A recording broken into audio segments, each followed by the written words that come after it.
Y os presento, Alfonso ya le conocéis y ya sabéis quién es y lo habéis escuchado ya un par de tardes o tres con nosotros. Y Víctor es la primera tarde que lo vamos a poner.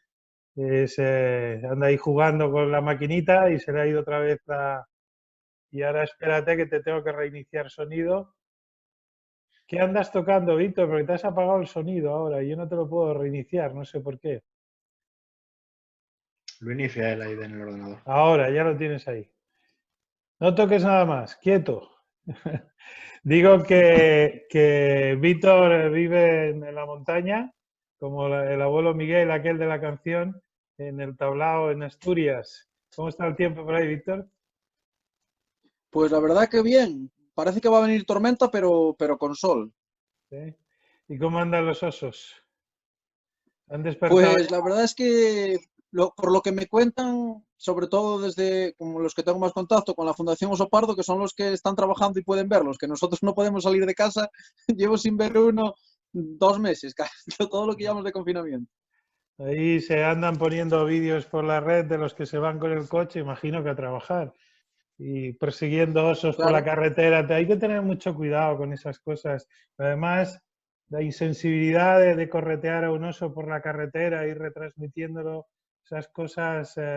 Y me sabe mal porque los que he visto casi son todos de ciudadanos de Asturias, ¿no? Y hay que tener mucho cuidado. Vamos a hablar hoy de esos temas de ecoturismo y hay que tener mucho cuidado. Bueno, pues la otra persona que se incorporará seguramente en un ratito, Javier Talegón, él está en Zamora, en la Sierra de la Culebra, en Villar de Ciervos, y él no vive en Villar de Ciervos, vive en una pedanía cerquita. Ahora cuando entre nos lo explicará. Y vamos a empezar esta presentación recordando que ya está la semana que viene completa. La novedad es que los lives los pasamos a las tardes y hacemos, así que si no, ya os lo dije, si no tenéis Instagram, haceros una cuenta, aunque solo sea para escucharnos, porque vamos a hacer una tarde en Zoom y otra tarde en Instagram, que está teniendo mucho éxito.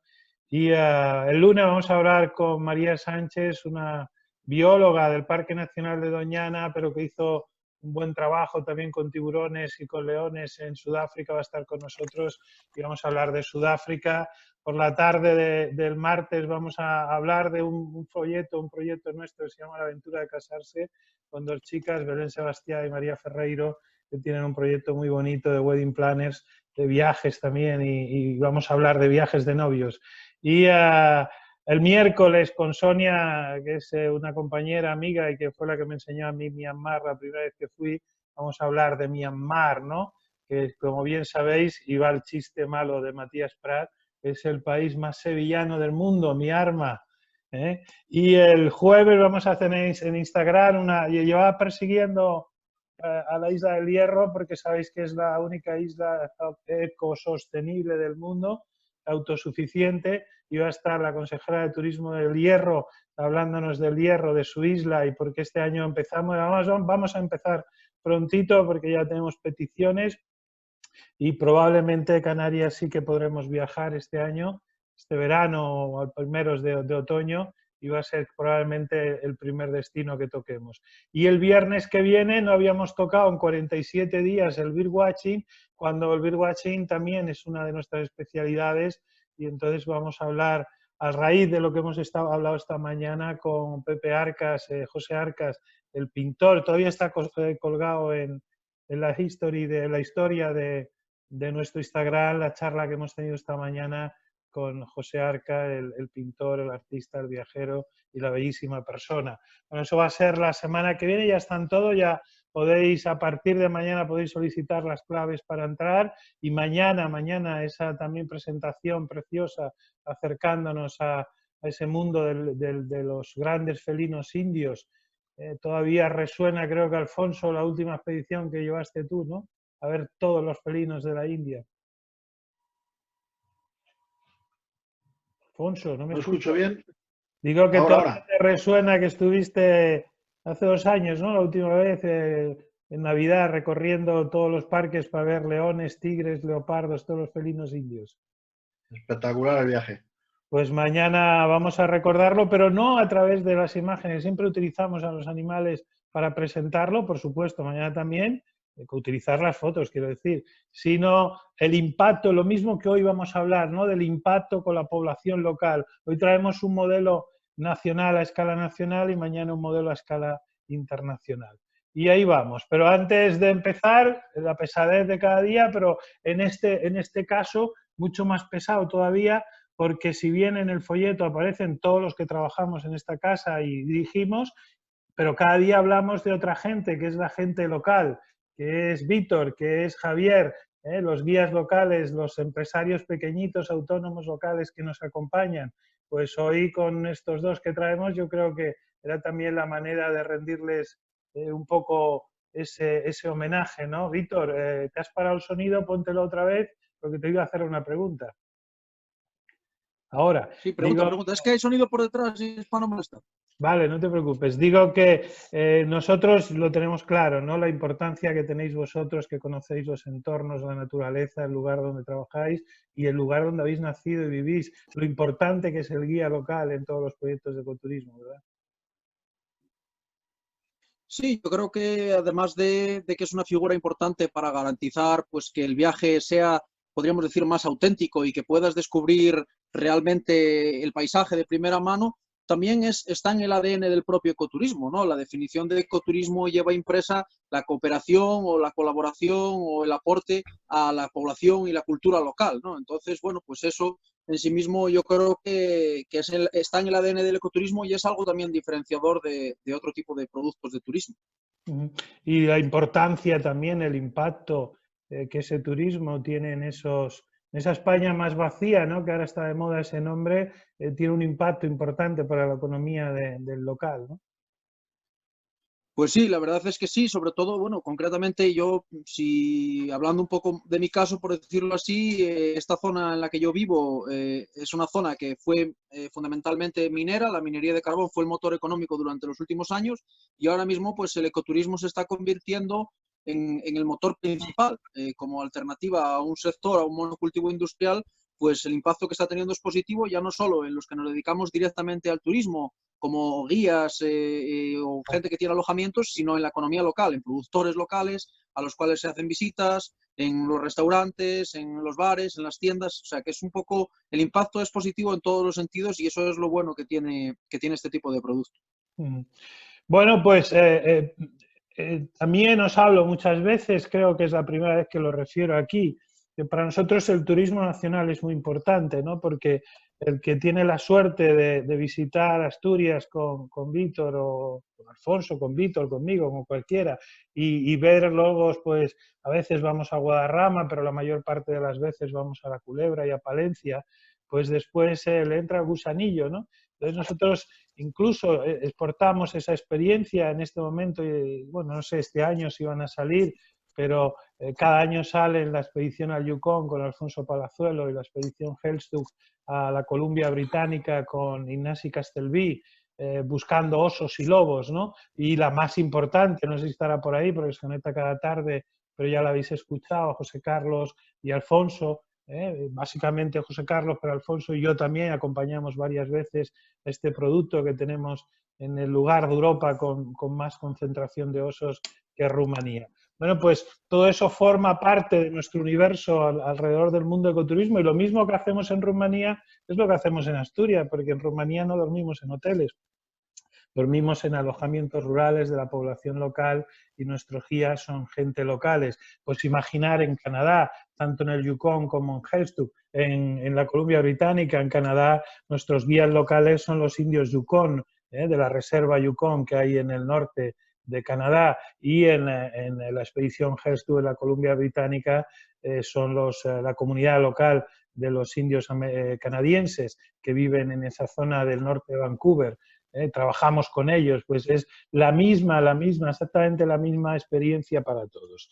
Dicho eso, vamos a dar la vueltecita que damos cada tarde antes de entrar en el meollo y viene esto al cuento para que veáis la importancia del ecoturismo. Hace 3 o 4 años creo que fue, este año Alfonso me llamó para dar una charla también del impacto en el medio ambiente, ¿no? Del cambio climático, pues hace unos años fui también al Museo de la Ciencia, animados para hablar del impacto económico del lobo en alguno de los países donde nosotros trabajamos. Bueno, el ejemplo claro es este, ¿no? En los años 20 los americanos decidieron matar a todos los lobos. Empiezo por los lobos porque la primera presentación que tenía era de los lobos. Si vemos que no ha llegado talegón, saltamos a la de los osos y después volvemos para atrás.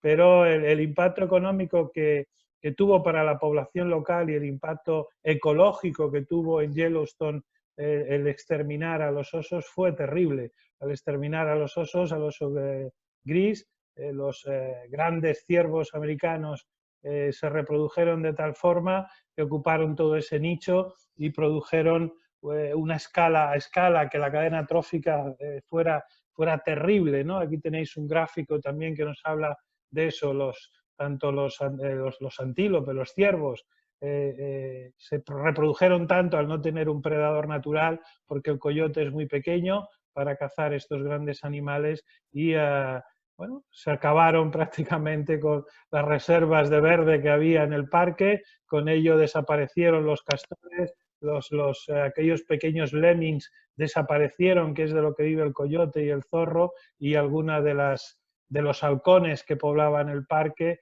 y estuvieron a punto de dar al traste con un ecosistema completo. Eso hizo, como dice la anterior diapositiva, que en el año 95 las autoridades americanas entendieran que el lobo era importante para el Parque Nacional de Yellowstone y se volviera a introducir. Pero si eso pasó en cuanto a la parte económica de la ecología, en cuanto a la parte económica del ingreso de la población local, unos años más tarde, 10 años más tarde, se hizo el primer estudio, la primera estimación de cuánto había representado en Yellowstone la vuelta del lobo. Solo en turismo había representado 30 millones de dólares, que puede ser mucho, puede ser poco, estamos hablando del año 95, pero esto es del año 2018, 650 millones de dólares solo en el Parque Nacional de Yellowstone. Y este gráfico, esto es un recorte de un diario local,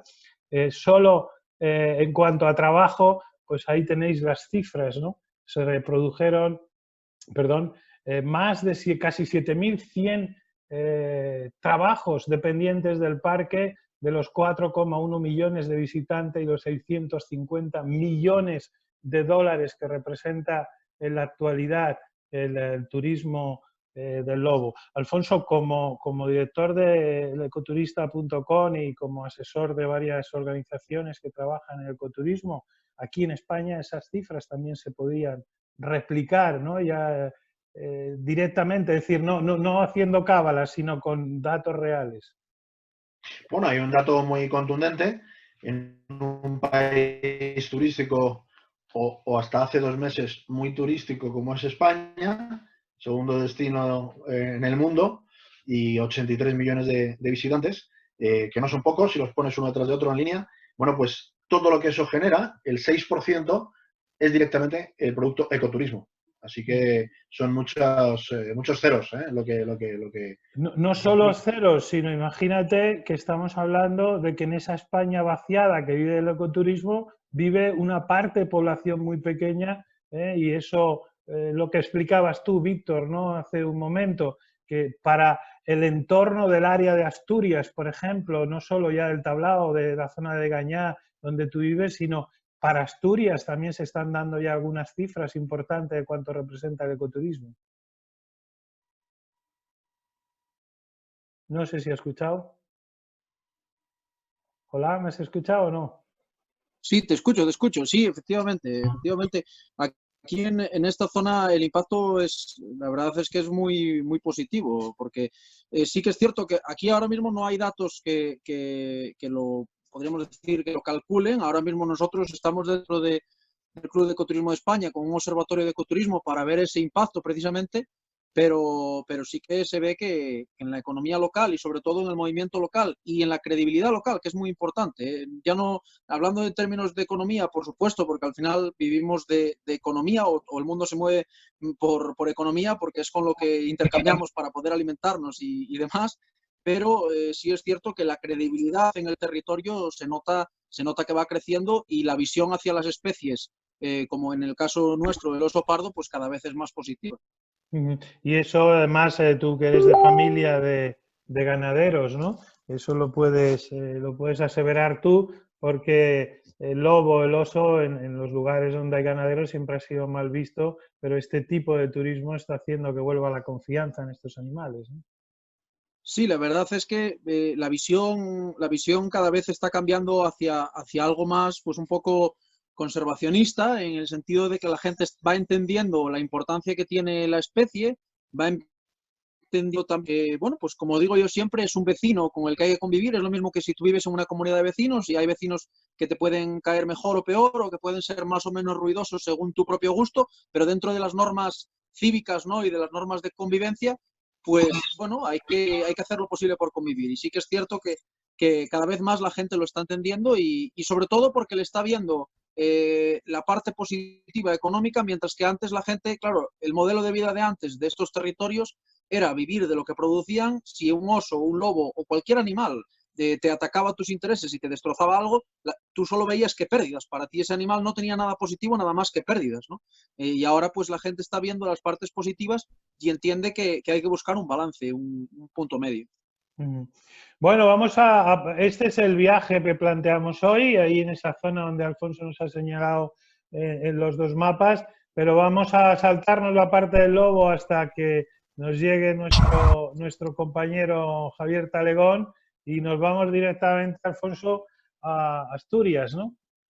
Al paraíso, sí señor, al paraíso. Bueno, decía Víctor, bueno, antes de nada, le saludo antes a Víctor, pero presentarle para los que no lo conozcan, en España hay muy buenos empresarios y guías de ecoturismo, y luego está la Champions, y hoy tenemos a dos de los de la Champions.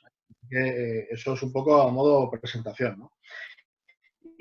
Y me consta que además en torno a Key Vitorino, pues pivota buena parte del tirón turístico del suroccidente asturiano, ¿no? Que no es poco ni mucho menos. Y bueno, pues ahí tenéis algunas fotos. Antes de nada, quería dar un dato, como habláis de economía, pues no nos olvidemos que ya puestos a tocar el bolsillo, el 40% de la economía mundial depende de que los ecosistemas estén bien conservados. Así que, aunque a uno no le guste la naturaleza, pues le va mucho en ello. Así que labores como la que hace Víctor o Javier, ahí día a día, pues son encomiables. Bueno, y ahí tenéis unas imágenes. Luego, Víctor, me gustaría que fuera explicando, pero os presento visualmente la casa de Víctor, y cuando abre la ventana, lo que uno ve, ¿no? Así que más envidia, pues creo que no cabe. Es el paraíso inexplorado, como muy bien define él, y que luego nos explicará qué es lo que hacen. Fijaros qué sitio, el Valle de Degaña, y ahí vive él en una aldea fantástica que es el Tablao. Bueno, pues donde todo se cuece muy lento, donde los días tienen 24 horas y se saborean las 24 horas, donde además hacen un arte, bueno, pues en peligro de extinción absoluto, como es el arte cunqueiro, que luego nos explicará. Y he traído algunas imágenes para que visualmente los que están hoy conectados pues puedan verlo, y luego pues Víctor irá poniendo voz a eso que vamos a ir viendo. Entonces, bueno, ahí tenéis un paisaje de esa cuenca, hasta hace no mucho pues minera, como decía, pero fijaros qué vistas tiene el Valle de Gaña, ¿no? Y yo creo que hay más imágenes. Sí, ahora, antes de las imágenes, os había metido a traición. Ya sabéis que me gusta meter cosas, unas diapos. Datos, ¿no? Pero sí, datos. Pero quería preguntarte, Víctor, ¿cuántos habitantes tiene todo este valle Bueno, dinos el nombre exacto, porque a mí, como es tan largo, a mí casi nunca me sale. Bueno, la comarca es Parque Natural de Fuentes del Narcea, de Gaña e Ibias, porque son 3 concejos, 3 ayuntamientos que lo conforman, y donde la parte en la que yo vivo es el concejo de Gaña, que tiene aproximadamente son 6 pueblos, 5 de ellos habitados y más o menos en torno a unos 1000 habitantes en total, en todo el valle. En la aldea en la que yo vivo somos ahora mismo sobre unas 14 personas aproximadamente viviendo de aquí de continuo. Esto es en la actualidad. Si nos remontamos a principios de 1900, pues había en torno a casi 400 personas viviendo solo en esta aldea. Hoy día pues somos 14 y los únicos menores de 30 años pues en estos momentos somos mi hermano y yo. El resto es ya, pues eso, de una media de edad, pues de la edad de mis padres y ya la siguiente generación de mis abuelos. Ujú. Y ahí vamos siempre a esta zona buscando el oso, y el oso es el protagonista, ¿no? El oso pardo. El oso pardo, Alfonso, lo explicas tú mejor que yo, ¿no? Las características No, de... yo simplemente por comentar un poco, no, lo va a explicar mucho mejor Víctor que yo, pero si vas al anterior, seguro que Sí, Víctor se acordará de esa foto y de ese momento. Si no, se lo voy a recordar yo rápidamente. Estábamos él y yo juntos haciendo esa foto y recuerdo perfectamente el momento. Yo llegué por la noche a su casa, esto era una actividad para el día siguiente, y entonces yo recuerdo que me dijo la primera vez que salimos juntos al campo, ya nos conocíamos antes, pero la primera vez que salimos juntos al campo, y me dijo, no, venía con una pareja de clientes que venían de vivir, bueno, por su experiencia de ir a intentar ver oso, ¿no? Y decía, se ha encamado un oso en el mejor sitio posible, que es un observatorio, un mirador, digamos, ¿no? de observación de fauna, pues muy conocido en la zona.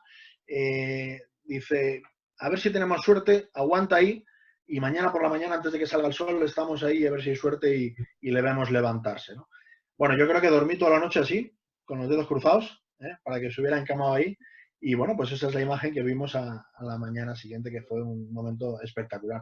Y sobre el oso, pues mejor que lo explique Víctor, lógicamente. explícanos cómo es nuestro mamífero, nuestro gran mamífero. Bueno, pues el oso pardo cantábrico es, de los osos pardos, es uno de los más pequeños que tenemos en el mundo. Es un oso que, aunque la mayoría de la gente suele creer que por su tamaño, ¿no? Porque estamos hablando de que es un animal que los machos pues pesan entre, pues ya pueden llegar hasta 200, 250 kilos, las hembras pues entre 75 a 140 kilos aproximadamente, o sea, es un animal fuerte, es un animal grande. La mayoría de la gente tiene la idea de que es carnívoro, de que come mucha carne, de que ataca a gente, ¿no? Porque, bueno, pues hay noticias de otros lugares del mundo en los que suceden estas cosas, pero el oso pardo cantábrico es de un tamaño menor. Pensad que un grizzly americano es el doble de tamaño, ¿no? O sea, es un animal que es más pequeño. Es un animal que fundamentalmente el 85% de lo que come es vegetal y a pesar de que tiene unos molares y premolares muy anchos para poder triturar la carne y unos incisivos muy afilados también para poder cazar, en esta zona o en la cordillera cantábrica no se da ese caso. Vemos ahí en la foto que tiene unas garras que pueden llegar hasta 15 centímetros de largo, son unas garras muy potentes y muy fuertes. Pensad que es un animal que es, como animal terrestre, es, si no el más grande que los que tenemos, yo creo que el más grande que tenemos en la península ibérica. Es un animal que tiene un olfato excepcional, sobre todo, fundamentalmente es el sentido que mejor desarrollado tiene. Tiene buen oído y de vista, como digo yo, anda un poco ciego. Es bastante miope, a media y larga distancia no ve muy bien. Y lo que sí está comprobado, según estudios en otras especies de osos, también pardos, no en el cantábrico, porque sí es verdad que el oso cantábrico no tiene tantos estudios como, por ejemplo, otras especies de oso pardo en el mundo. Sí que es cierto que, según los estudios, parece ser que a corta distancia sí que tiene buena visión y está fundamentado en la pesca de salmones en otros lugares del mundo en los que parece ser que es bastante hábil y hay osos que llegan a desarrollar una técnica de pesca bastante buena. Es un animal bueno, pues hay la diferencia entre machos y hembras no se percibe fácilmente tampoco. Sí que si tú ves un macho y una hembra juntos, por el tamaño, pues hay veces que el macho puede llegar a doblar a la hembra en tamaño. También el color suele ser más oscuro en los machos, aunque no tiene exactamente por qué ser así.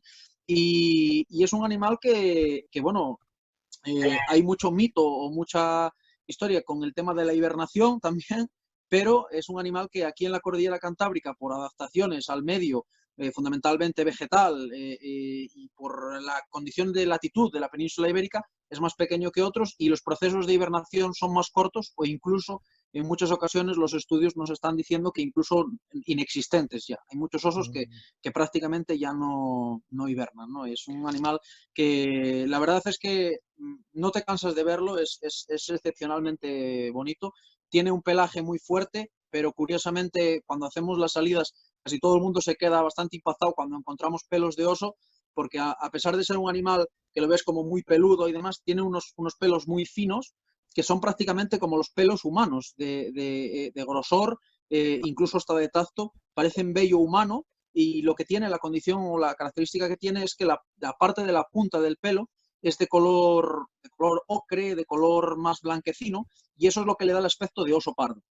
Según la longitud de esa punta más clara, el oso puede parecer más pardo o menos, porque hay osos que el color puede ir desde un pardo prácticamente gris blanquecino a un rojizo casi ladrillo, a un marrón, a un negro. O sea que puede haber mucha diferencia, y lo que sí que vemos en la característica que se ve un poco, se aprecia un poco en la imagen, es dos osednos ahí jugando, porque el juego es muy importante en la especie. Es que si nos fijamos en el osedno de la derecha, el que está de pie, se puede percibir como una pequeña mancha blanca, un pequeño collar blanco en el cuello, que es una característica también muy curiosa que tienen, que cuando nacen son muy pequeños y cuando van desarrollándose suelen tener un collar blanquecino en la parte del cuello. Es bastante singular. Algunos ejemplares les va desapareciendo y otros les dura para siempre. O sea que hay veces que se pueden ver esas pequeñas manchas y esos pequeños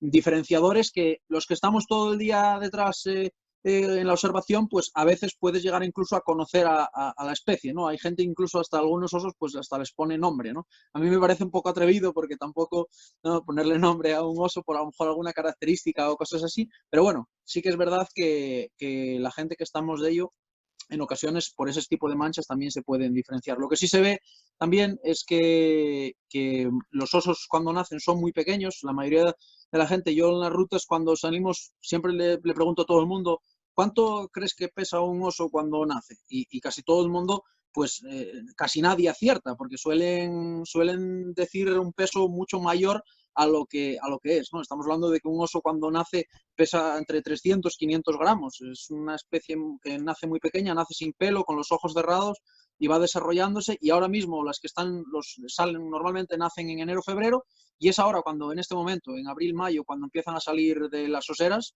y pesan en torno a unos 5 o 6 kilos. En estos momentos será el peso que tienen aproximadamente. Veo que Pregunta, me mandan una pregunta.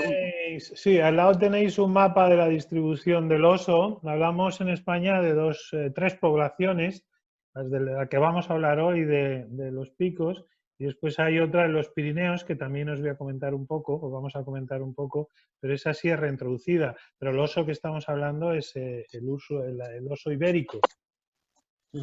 Este es un mapa de distribución desde el siglo XVIII para que veáis dónde estaba el oso ibérico y cómo desaparece hacia la década de los 50 del siglo pasado del Pirineo, y solo nos quedan esas manchas en la zona de Asturias, Cantabria y Castilla-León, aunque en los Pirineos siempre ha existido algún ejemplar.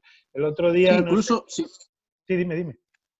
No, que si me permite, José Luis, un apunte, sí, claro. Que este mapa está muy bien, que hay un estudio, para el que esté interesado, muy interesante en relación a estos mapas, que es de un estudio sobre la distribución del oso pardo en la península ibérica, de Carlos Nores y Javier Naves, que precisamente estos mapas salen de este estudio y se remonta incluso ya al siglo XIV-XV, en el que vemos que prácticamente todo macizo montañoso de la península ibérica había osos ibéricos, como bien decías, y que después eso se fue desapareciendo, quedando relegado al norte, porque bueno, el oso era una especie que solamente lo cazaban la alta sociedad, los nobles, y al aburguesarse la nobleza, pues empezó a dejarse cazar más libremente, y esa persecución y esa parte de matar a la fiera pues hizo que fuese desapareciendo, y los últimos reductos que quedaron, como bien se ve en el mapa, pues eso, en los años 80, 90, fueron en la cordillera Cantábrica, donde en la zona que yo estoy, en la zona suroccidental,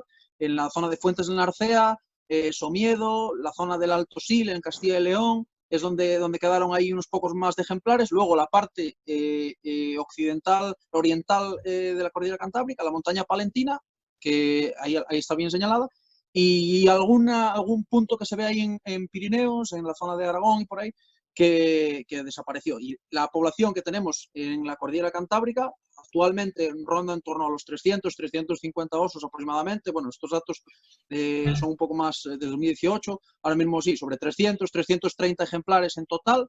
Es una población que llegó a estar prácticamente en 80 ejemplares en los años 70. En el 73 fue cuando se empezó a proteger el oso, pues estábamos al borde de la extinción puramente. Estos datos son de 2018. Nada, Marta, gracias por habernos acompañado este rato. Digo, y hoy nos levantábamos con, bueno, el otro día nos levantamos ya con una noticia que nos envió José Arcas de avistamiento de osos en la provincia de Orense, y hoy nos hemos levantado con una buena noticia también en el Pirineo, que ahora os enseñaré, pero un poco estos mapas de la población de osos en la zona de Castilla y en la zona de Cantabria y la zona de Asturias, y más que los datos que están ahí, que después podéis vosotros ver, sí que hay un tema importante, ¿no? Yo no sé cómo está ese tema, Víctor, tú que lo conoces mejor, la idoneidad de crear ese corredor de osos entre la población oriental y la población occidental. Sí, la verdad es que es una necesidad que se lleva trabajando muchos años. Estamos hablando de que pues, ya salieron más de 15 proyectos live en relación al oso pardo. Una de las entidades que está trabajando mucho y que bueno, es fuente de alguna de la información que viene aquí es la Fundación Oso Pardo, que nosotros pues trabajamos bastante con ellos, y es una necesidad muy importante el unir las dos poblaciones, sobre todo por la parte oriental, porque estamos hablando de que en esta parte occidental tenemos en torno a eso, pues 250 ejemplares, entre 250 y 300 ejemplares, pero en la parte oriental hay solamente en torno a 50 ejemplares. Y claro, el problema es que el riesgo de endogamia y demás es mayor, ¿no? Entonces, es importante que se conecten. Sí que es verdad que hay ya presencia de, sobre todo en esta época, en la época de primavera, que es cuando están en celo, machos de la parte occidental que cruzan a la parte oriental, copulan con hembras y luego vuelven otra vez a su sitio, machos jóvenes que cruzan, pero el problema que tiene, más allá del corredor, que es muy importante, ¿no? Se están haciendo muchas plantaciones, porque precisamente si lo vemos en el mapa, justo en el medio, donde no hay presencia de oso, ¿no? Entre las dos manchas más oscuras, ahí justamente pasa la autovía, la AP66, que es la que une Oviedo con Madrid. Y eso es también una barrera bastante importante.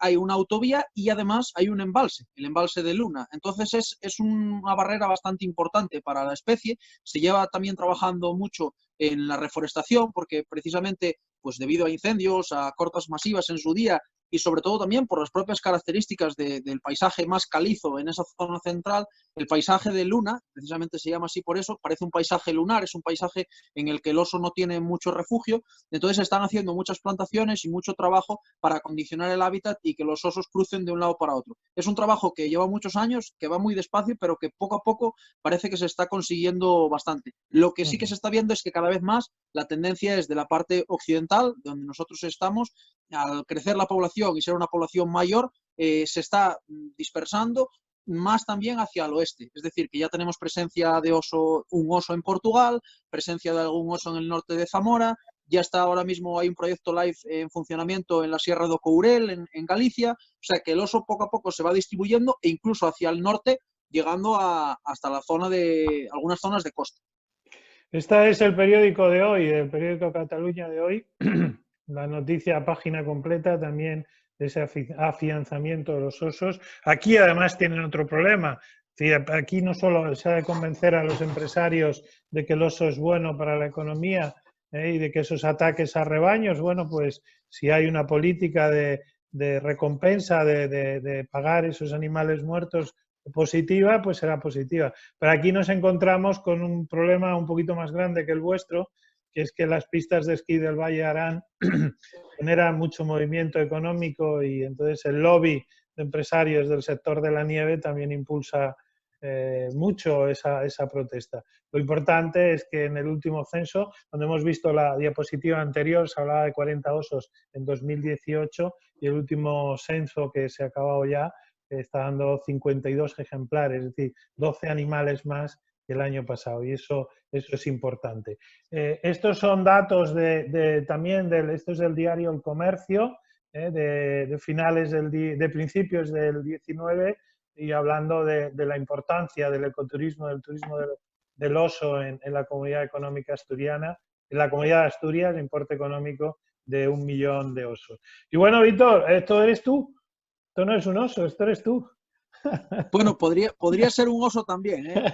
Yo soy un oso, vamos, un oso humanizado. Sí, digo que estos son los paisajes más esto es de un mes de junio, quiero decir que íbamos todos bastante bien abrigados, ¿no? Y esto es... Sí, la verdad es que sí. Digo que la importancia de estos lugares donde, insistimos una vez más, ¿no? Donde el turista deja de ser turista para ser viajero, porque además la persona que nos guía, en este caso Víctor, y su familia que nos acoge, que es la que nos acoge en su casa, pues también nos enseña a mirar el territorio pues con otra visión totalmente diferente, ¿no? ¿Y qué estamos mirando ahí? Pues yo creo que este vídeo me lo pasaste tú, no es el que vimos, el oso, porque sé que hay 3 personas conectadas, pero este vídeo es de esa época, es un vídeo cortito que lo tienes tú también en tu canal, es tuyo, que se comenta solo, ¿no, Víctor? Sí, la verdad es que sí. Es una de las estampas que podríamos estar empezando a ver ahora, en esta misma época.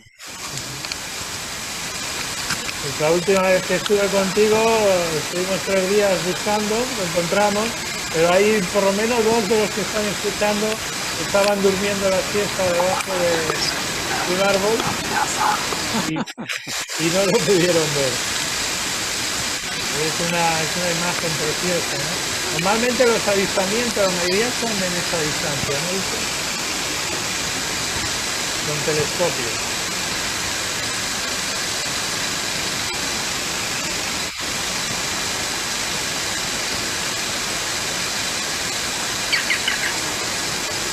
¿Le estás escuchando, Víctor? No escuchas. Víctor, ¿me escuchas?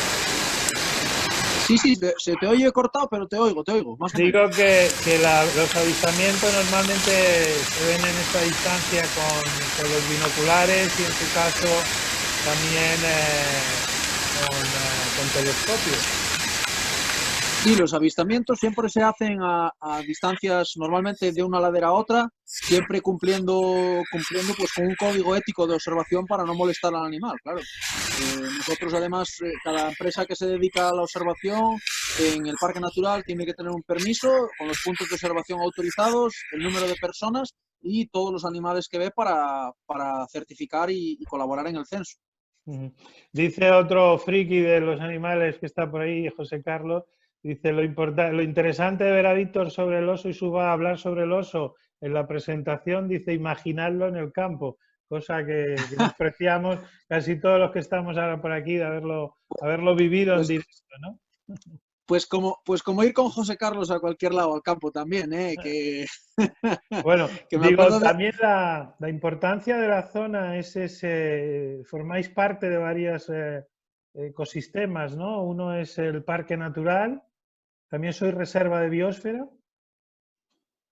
Sí, pues somos Parque Natural, Reserva de la Biosfera, que es una figura declarada por la UNESCO, y además dentro del Parque Natural, que es el parque natural más grande de Asturias, porque tiene en torno a 560 kilómetros cuadrados, tenemos dentro la Reserva Natural Integral de Muniellos, que es un bosque de 57 kilómetros cuadrados, que es un lugar en el que no hay ningún tipo de actividad humana, está totalmente protegido. Es el robledal más importante y bosque primitivo más importante de la península ibérica y uno de los más importantes de Europa. Y luego, además, tenemos una reserva natural parcial, la zona del Cueto de Arbas, a unos 2007 metros, que es una zona también subalpina, que está protegida y que bueno, pues es también un paraje para el oso espectacular. O sea que se mezclan muchas figuras de protección, estamos dentro de la Red Natura 2000 también, como zona de especial protección para las aves y zona de especial conservación. O sea que creo que prácticamente, excepto Parque Nacional, casi todas las figuras de protección existentes las tenemos en esta zona por el alto valor ecológico.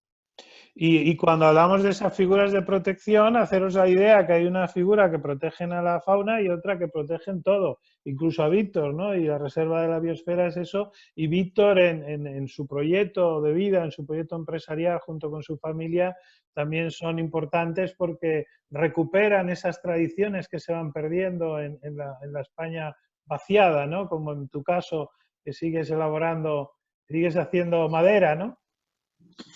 Sí, nosotros entendemos que el ecoturismo es un eje motriz para las zonas rurales, de manera que unimos o debe de unir a la población pues, más alejada de estos entornos rurales, de estos entornos naturales, que sienten la necesidad y que tienen la sensibilidad de viajar a lugares como el nuestro, y que eso repercuta positivamente ya no solo en hacer las cosas bien y responsablemente respecto a las especies que tanto de fauna como de flora que habitan el entorno, sino también respecto a los habitantes. Yo siempre digo que las dos palabras que utilizo en nuestro paisaje son paisaje y paisanaje. Yo no puedo entender el paisaje que me rodea sin el paisanaje que lo habita, y no puedo entender tampoco los usos, costumbres, tradiciones del paisanaje sin entender el paisaje, ¿no? Es una simbiosis que va absolutamente pegada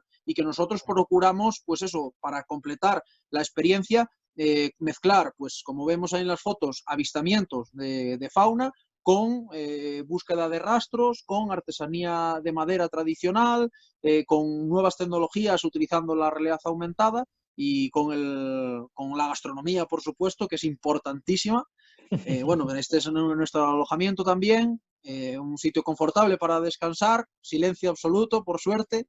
O sea que es un poco la mezcla de todo. Es un poco la mezcla de ¿Y las todo. rosquillas de la abuela? Ahí están. Las rosquillas, estas son muy importantes. Estas son Sí, muy sí, importantes. desde luego por la mañana, cuando antes de bajar ya hueles el café caliente y hueles la mamá que suele hacernos rosquillas y algún pastel también, digo que eso se echa de menos. También cuando salimos al campo con Víctor, siempre lleva el zurrón cargado con alguna barra de pan y chorizo, y eso también es importante, ¿no? Digo, pues antes de pasar al final de la presentación, Javier Talegón, pues desgraciadamente Ah, no le... está por aquí, está por aquí. ¿Está por aquí? A Sí, ver si está por lo aquí. puede. Mientras lo buscas. Aquí está, Javier, ¿qué tal? Súbete un poco porque no se te ven más que los ojos, la boca. Ahí, muy bien. ¿Me escuchas tú a mí? Estás hablando con el móvil, ¿verdad? Pues tenemos un problema con el móvil. A ver, intenta tocar. Alba, por favor, ¿le puedes? ¿Hola? Ahora se fue.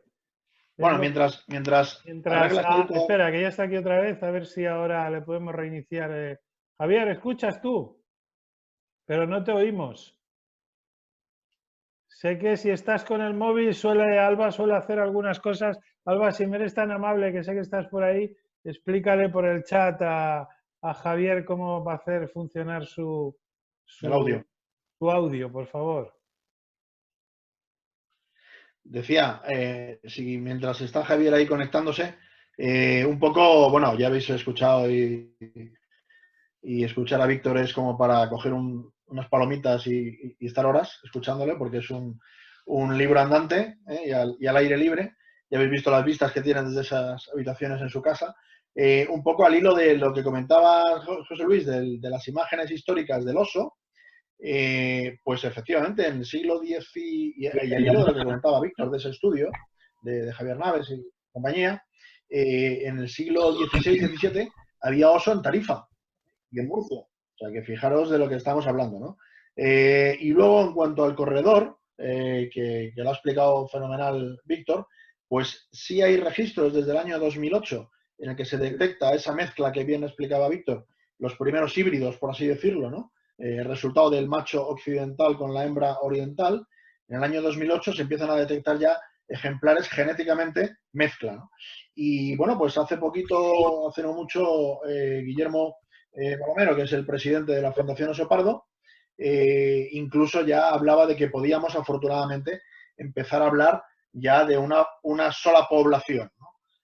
Sesgada hacia la parte donde está Víctor, es verdad, en cuanto a números, pero digamos que ese corredor ya empezaba a dar sus frutos y, bueno, se podría empezar a hablar de una sola población cantábrica, que eso es un milagro absoluto, ¿no?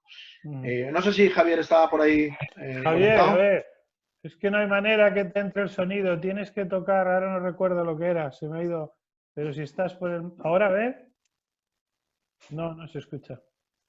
Estoy intentando que Alba te llame, no sé qué pasa, pero tienes, a ver, dale al sonido, aprieta la tecla del sonido. No, no hay manera. A ver ahora. No. Es que no se te escucha, Javier, qué pena, de verdad.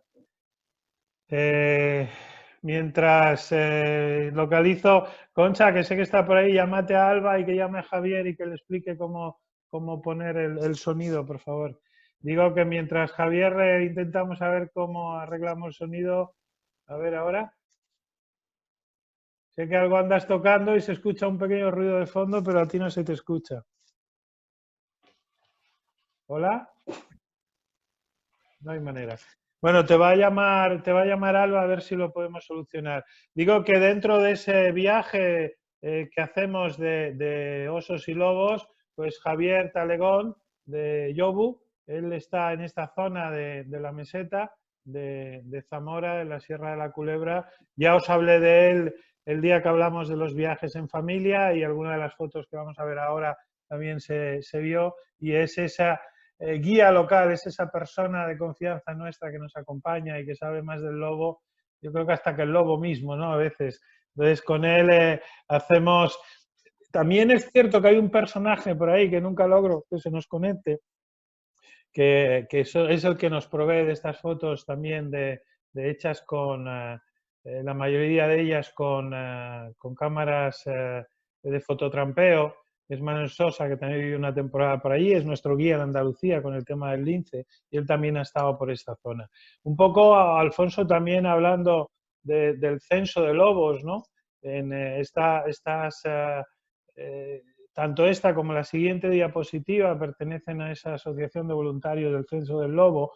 Sí. Más o menos digo, porque al ser algo muy voluntario, pues también hay que ponerlo a veces entrecomillado, pero nos hablan de que hasta el 2013 contábamos con 179 manadas de lobos en esa parte del Duero hacia arriba y un poquito también hacia abajo, pero el último censo, que es este, que ya es de 2018, nos habla de 267 manadas de lobos en España. Sí, bueno, ahí en ese dibujo se ve muy bien. Si entra Javier lo va a explicar mejor que yo, pero yo os lo explico. En el siguiente, en el que habías puesto, se ve muy bien una gran mancha verde, ¿vale? Y sobre todo debajo de esa mancha verde está el río Duero, esa raya azul, ahí, que eso hasta hace muy poco pues era una verdadera frontera, sigue siéndolo para el lobo, pero era una frontera insalvable, de tal manera que todo se concentraba ahí arriba, ¿no? Claro, hablamos, no hay datos oficiales, o más o menos. Espera un pero podemos segundo decir... que me dice Javier, nos dice Alba que en el icono de abajo a la izquierda que salen unos auriculares, si aprietas, te sale la opción de llamar por dispositivo. A ver si ahora... Bueno, voy explicando. Sí. En torno a unos 2.500 más o menos, ¿no? Y si tienes auriculares, que te conectes con ellos. El número de lobos en la estimación más o menos que tenemos ahora, ¿no? De esas manadas que bien apuntabas tú, pues en Asturias, por ejemplo, viven el 10% de las 300 manadas de la parte noroccidental. O sea que también en Asturias, aunque nos vayamos a centrar en el lobo por probabilidades en la zona de la Sierra de la Culebra, pero en Asturias estamos hablando más o menos de unos 200 y pico, casi 300 lobos, ¿no? Los que viven. Y en el sur, en la parte de la Sierra de la Culebra, pues hay una población muy estable, quiero decir, el territorio es el que es, ellos se autorregulan también, y más o menos podríamos estar hablando de unos 90, 95, 100, depende del año, ¿no? Ejemplares de lobo, que en cualquier caso es la mayor densidad probablemente de Europa, seguro del sur de Europa. Y si con permiso de los rumanos, pues también probablemente la mayor densidad, ¿no? En tan pocos kilómetros cuadrados, tanto lobo, es complicado. Y por supuesto es el gran bastión y el gran reducto de nuestro lobo, el lobo ibérico, Signatus, que se llama así la subespecie, por esas marquitas que tiene aquí delante en las patas, esas señales, y ahí es donde podemos encontrarlo, ¿no? Hay ejemplares que, como muestran el mapa, bueno, pues hay puntitos incluso en Cataluña. Hay que decir, bueno, pues la especie se va moviendo, ¿no? Hasta hace no mucho, en Sierra Morena había, ¿vale? Se ha descartado porque, bueno, parece que se han dejado de ver esos rastros, pero hace no mucho, en los años 2000 y algo, existía, ¿no? También es cierto que, bueno, pues parece que la progresión de la especie pues pinta a que va a volver a llegar, ¿no? Afortunadamente a esos territorios. De camino, pues por ejemplo en Madrid, desde hace unos años, también hay una serie de manadas que están establecidas quiero decir que crían, no que van de paso en sus movimientos de sus áreas de campeo y colonización de nuevos territorios, sino que crían. Bueno, pues son datos esperanzadores para la especie. Y bueno, pues ver cualquiera, el lobo, el oso, son especies que se te pone el pelo de punta, ¿no? Verlo en vivo. Javier, probamos con los auriculares, a ver ahora.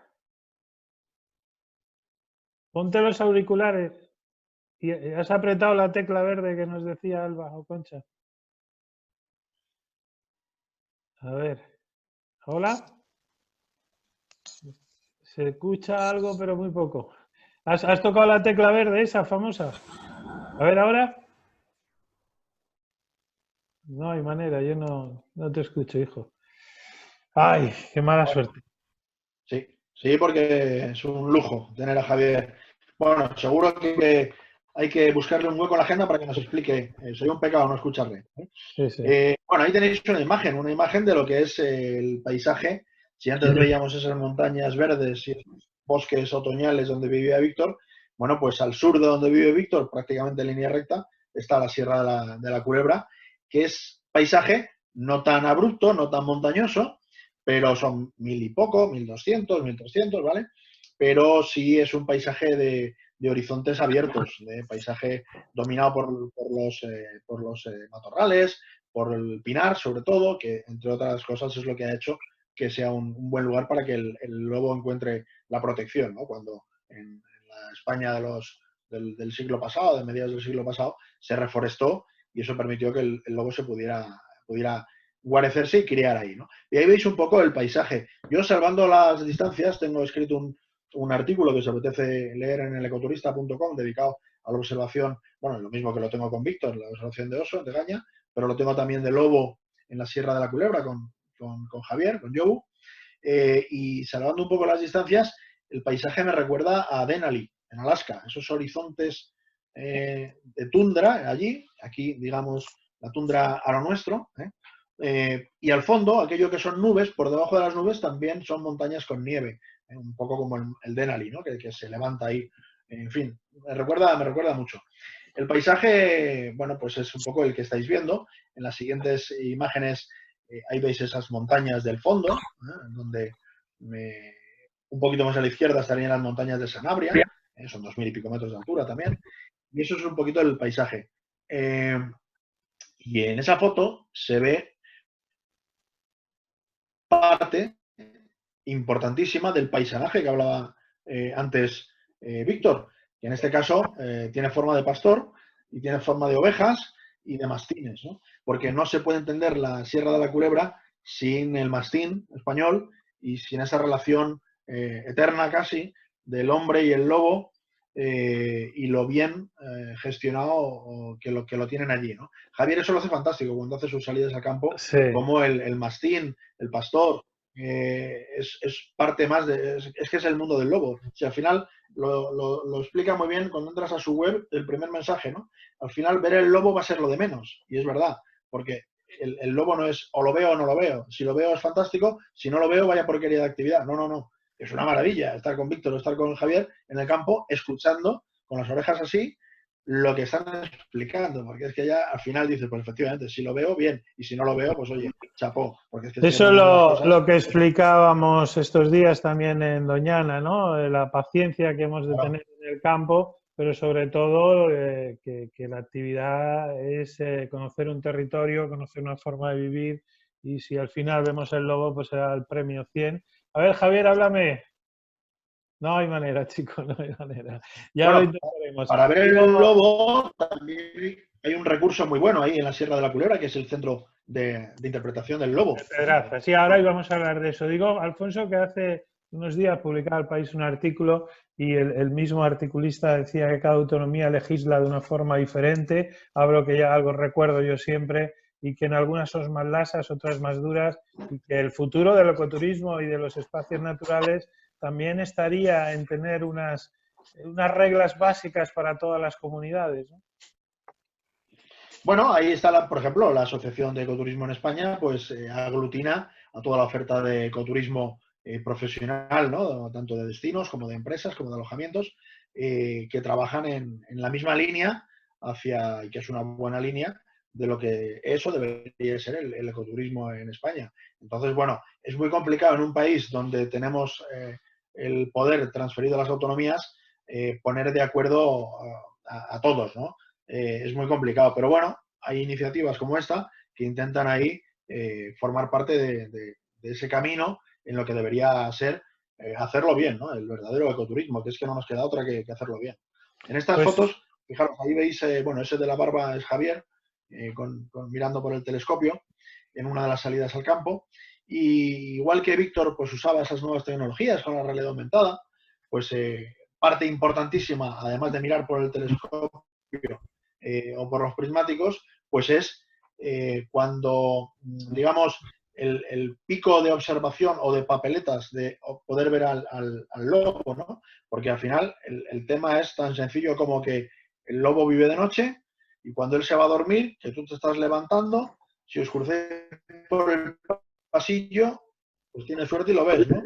Y lo mismo, cuando tú te vas a dormir, que ya la luz empieza a menguar, que es cuando empieza a levantarse, eh, si nuestro patrón coincide con el comienzo de su actividad nocturna, ponerse en las mejores manos, que es estar con un guía profesional que te lleva al sitio y te lo explica, pues para tener dentro de la lotería el mayor número de papeletas. Pero como digo, al final el verlo es casi lo de menos, porque más adelante explicaremos, lo podemos ver en el... normalmente cuando lo vemos es la fotografía de la derecha. También se Sí, te va a ti sí, la sí, voz sí. hoy. Vaya día que tenemos hoy con el sonido. Digo que la foto de la derecha es como normalmente se ve con los telescopios, y la foto a la izquierda es el centro de interpretación del lobo, que es el que solemos Eso es. visitar desde las observaciones. Ahí ya los podemos ver más de cerca. Son animales recogidos, heridos y que están troquelados, que es difícil que reintroducirlos de nuevo en la naturaleza, ¿no? Y también os traía pues de esas cámaras trampa, y esta es una de... simplemente para que veáis también, vamos a rastrearlo, utilizamos todas las herramientas que podemos. Esto es una carroña de ciervo y esto es un lobo, y estas actividades, como os enseñé en su día, la del lince, pues la verdad es que resultan muy, muy curiosas. Esto es un día con Javier Talegón, se ríe, porque la niña esta ya sabéis quién es, ya la habéis visto, es María. Por cierto, si vierais el comentario que hizo esta mañana, ayer, en un vídeo, todavía estoy llorando. La madre que la parió a la niña. Y la madre que está escuchando, que está por ahí, que la ha visto también. Digo, este es el centro del lobo ibérico, también nos sirve, ¿no? Es esa manera de apoyar el ecoturismo, de tener este centro de interpretación. Esto es en Asturias, también en la casa de cerca de la casa de Víctor, y este Javier, pues en esas horas, entre la mañana y la noche y la tarde que salimos, pues Javier, como todos nuestros guías, no se va a dormir, ¿no? Y esto es una clase magistral de campo, de ecoturismo, debajo de unas encinas, tranquilamente hablando, pues esas bolsitas que veis son cagarrutas de diferentes animales, como interpreta Javier la naturaleza, ¿no? La profesionalidad, Alfonso. Sí, sí, sin duda. Por eso las imágenes que ponía antes, veíais una huella de, bueno, compatible. Javier, no puedes hablar, pero sé que me escuchas. compatible con lobo. No se puede asegurar 100% nunca que sea lobo, salvo que lo veas pisar. Y este vídeo lo vuelvo a poner porque Javier no lo ha visto, pero después de 2 días con Javier aprendes a querer el entorno, a respetarlo, y aquí el único que no respeta el entorno es el otro guía, el que va de Milano, ¿no? Estamos con él. Mirarles encima del camino. Ha descubierto a 3 lobos. Se van a juntar, mira, espera. 2, digo. Chuchu. Javier. El tonto el guía dice que hay 2. 3. Y los niños nos mandan a callar. Silencio, por favor. Esa es la emoción. Si los ves, bien. Si no los ves, si no los ves, bien, pero si los ves, pues la explosión de alegría para todo el grupo es única, ¿no? Y ese es en el centro del lobo, como se ven también los lobos, y esto es al final de un viaje con Javier Talegón, con esos diplomas de que hemos visto esos 3 lobos, y es una maravilla, ¿no? Ya volvemos, me salto todo esto que ya lo hemos hecho, gracias Javier, gracias Alfonso, y esto ya es el sumum, ¿no? Porque esto lo podemos ver, creo, perdón, no, este ya lo hemos visto. Esto también con Javier, digo, Alfonso, este es tu proyecto en Somiedo, Naturwatch, que también es una época buena para ir a ver, explícanos, nada, 2 pinceladas, porque ya hemos pasado tiempo. Sí, muy rápido. Bueno, pues Naturwatch es el encuentro de turismo observación de la naturaleza que se viene, en el caso de Somiedo, se viene realizando desde mayo de 2017 en Somiedo, un sitio fantástico, y donde, bueno, pues nos juntamos profesionales y ecoturistas interesados y viajeros interesados en la materia, en todo lo que tiene que ver con turismo de observación. Desde el punto de vista de turismo, desde el punto de vista del medio ambiente, es donde nos gusta pasar un fin de semana en familia, casi, combinando las charlas espectaculares de los ponentes de mucha calidad que pasan cada año por Naturwatch, con salidas al campo. Por la mañana normalmente ponencias, por la tarde salidas al campo. Incluso ahora hemos metido también las noches temáticas con Antonio Sandoval, pues para hablar sobre cine, sobre literatura de naturaleza.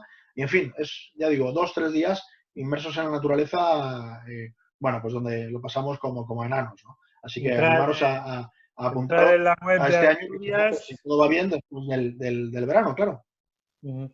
Y esto es lo que decía, que este ya sería el sumum, ¿no? Yo nunca lo he visto así, es un vídeo grabado en Asturias por Víctor, está en su web también. Y ahí tenéis al lobo. Es más difícil ver el lobo en Asturias que en Zamora. Escucháis los grillos, ¿no? Es primera hora de la... No sé si está Víctor por ahí. Es primera hora de la mañana o de la tarde.